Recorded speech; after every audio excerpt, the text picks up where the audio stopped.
Well, let's actually stay with school closings because I know we've gotten audience questions, as you mentioned, Professor. Brent Burkholder from California asks, what are the major lessons regarding school closing during a pandemic? So maybe casting that forward, Dr. Dean, I'd be curious what you would say. What are the lessons to make sure that we can be better next time?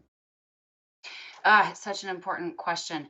Um, Schools are really at the heart of the issue because I'd say the first lesson is when we are flying blind with any threat, when we cannot see with surgical precision where it is and who it's impacting, broad, blunt measures have to be used. We know that is true in communicable disease control.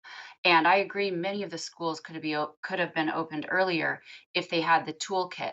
But if they also had situational awareness, we have weather maps with pretty good precision of what's coming and what you need to do.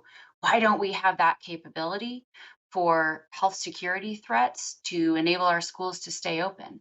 The rapid testing, and we know what works. You take the kiddos that are infected, that are infectious to others, even if asymptomatic, you take them out of circulation and you actually prevent outbreaks.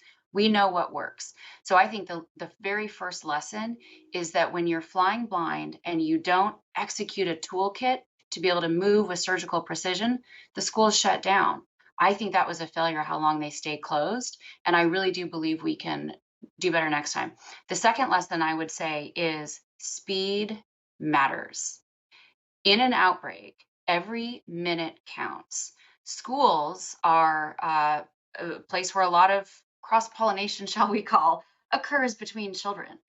The ability to take fast preventive measures very early on will prevent massive outbreaks in the schools, which spill over to the community, which spills over to nursing homes.